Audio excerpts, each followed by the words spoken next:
Hi, I'm Ethan. I love muzzleloading. Today I'm at the Rock Island Auction Company to show you this John Bonewitz Golden Age American long rifle. Circa 1790 to 1800, this rifle was attributed to Master Gunmaker John Johannes Bonewitz, born 1758, died 1828, of Womelsdorf, Pennsylvania.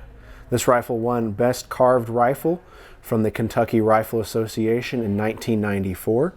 And is certainly a very fine example of why his work was held in such high esteem by collectors of American long rifles from the golden age after the American Revolution. Bonewitz worked in Womelsdorf from 1778 to 1809 and then moved to Pine Grove, Pennsylvania, where he remained active until his death in 1828. He is credited with training Leonard Reedy and Andrew Fitchhorn Jr. This rifle is a prime example of a golden age American long rifle. When you look at this piece and compare it to other well-known makers and well-renowned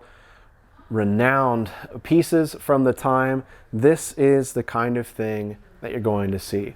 You're going to see a beautifully carved stock. You're going to see simple and elegant brass hardware. You're going to see a long barrel and a long full stock wood stock to match it.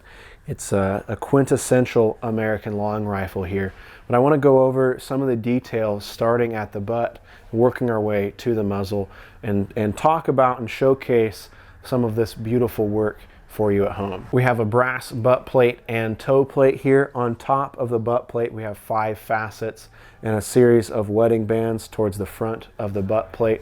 We have one single screw on the top and one screw at the bottom of our butt plate. On our toe plate we have 2 screws holding this to the stock and some simple border engraving on either side. Our patch box is this simple 3-piece patch box with some beautiful finial work out here at the front. Our patch box release is back here on the back, and you can see there it still functions and flips forward.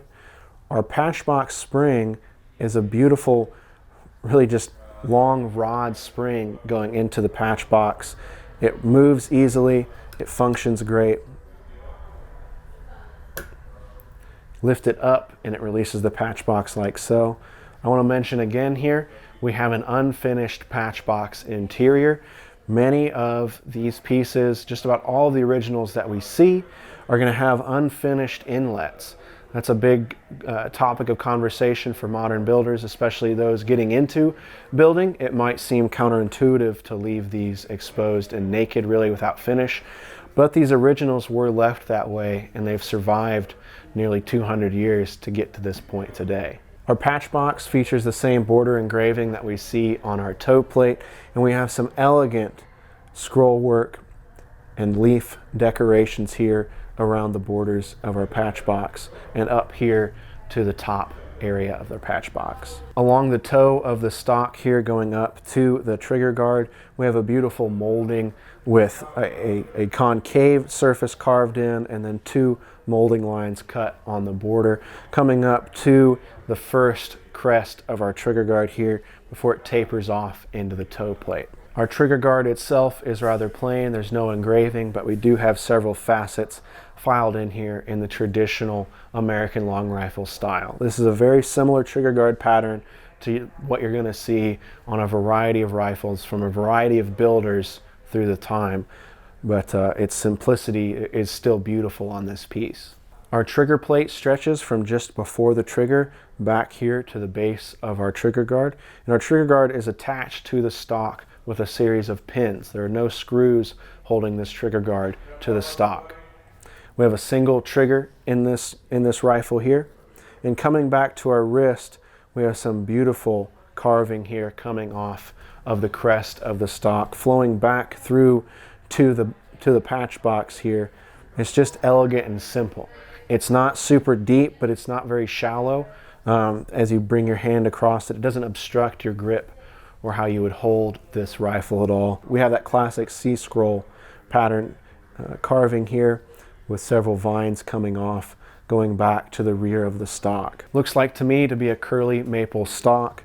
Much of the curl and the butt stock is hidden by this patch box, but we can see that grain structure as we come up to the wrist. On top of our wrist, we have a nice thumb piece with some very delicate engraving around the border. It's held on by 2 small nails to the stock. As we come forward here around our lock plate, we have more beautiful relief carving, and that stretches up around the barrel tang as it attaches to the barrel here. Really classic flowing scrolls coming out of near the touch hole really. As our stock comes forward, we have that kind of explosion coinciding with the ignition of the rifle reflected in the carving as it comes back here and wraps around the tang. Despite the beautiful carving present on this rifle, there's no engraving on a lot of the hardware, the lock included in that.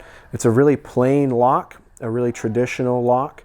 There's not really a whole lot to write home about with this lock. I wish there was some exterior engraving, to denote the maker, but we have enough research on the Bonewitz rifles to correlate and connect this one with his collection of work.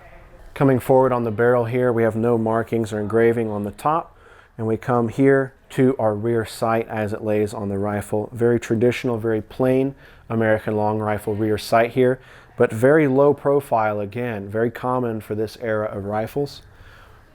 It's an iron rear sight, very traditional, and as we come up to our front sight, we have that brass blade front sight up here. Focusing on the side and underside of the stock here, we have a nice molding running along the ramrod channel.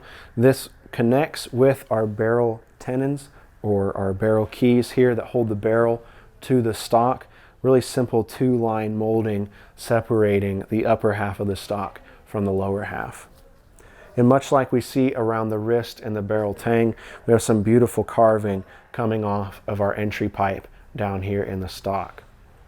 The ramrod pipes, we have 2 ramrod pipes and we have an entry pipe back here. All relatively plain. We have a wedding band on each end and some octagonal facets going around the center. Our ramrod channel molding tapers off just before the last barrel key and our brass nose cap here at the muzzle.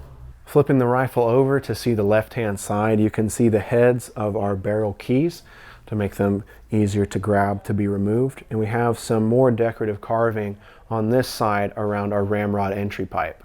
Reminiscent of the lock plate side, we have very similar carving around our side plate side, and we have an unadorned brass side plate here.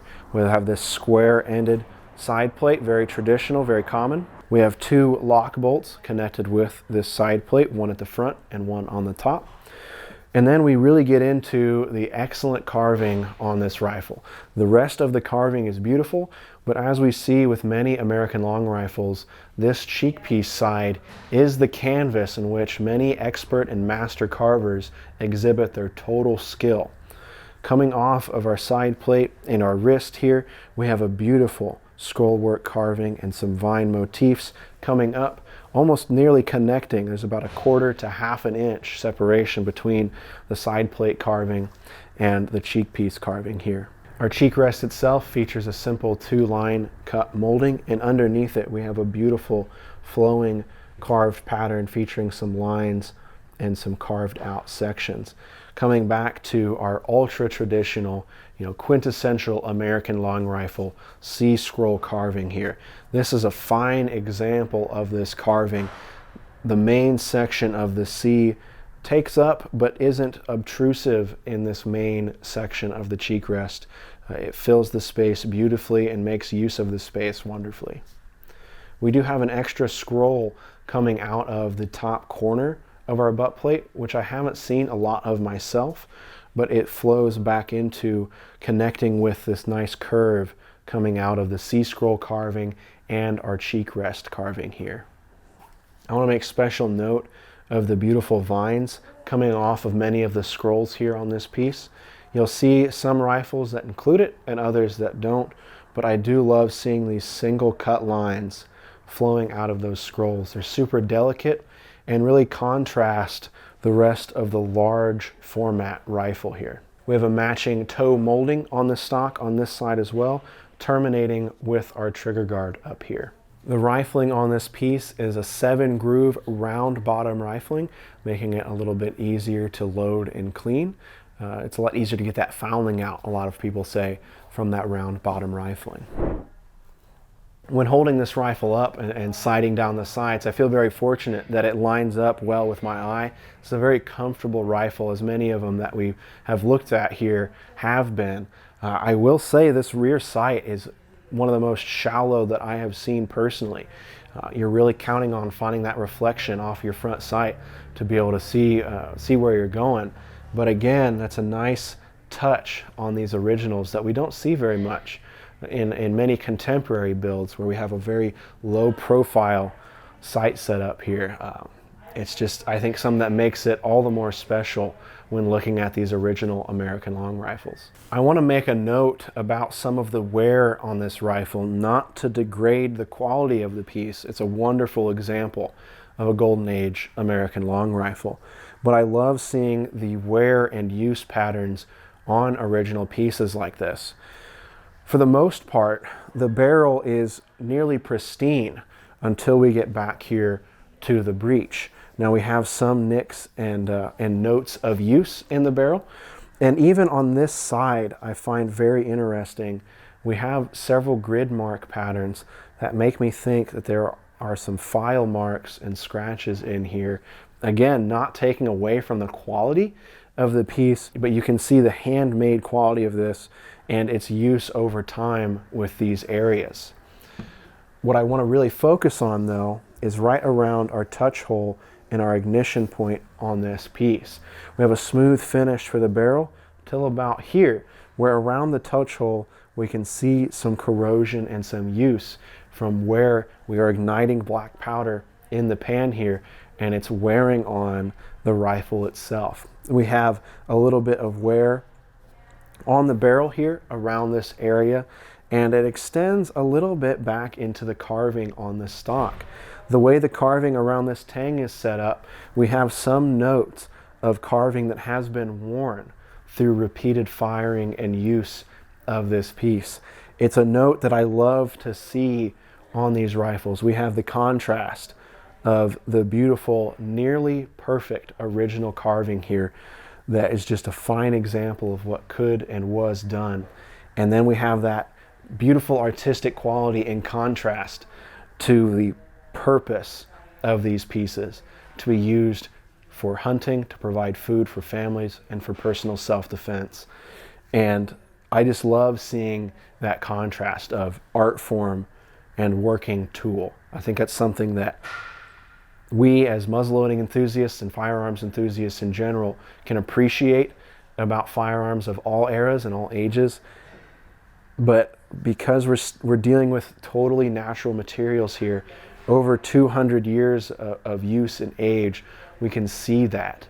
And we can see that represented in a piece like this. And that's the kind of thing that just gets me excited about seeing original muzzleloaders, being able to connect and see the use.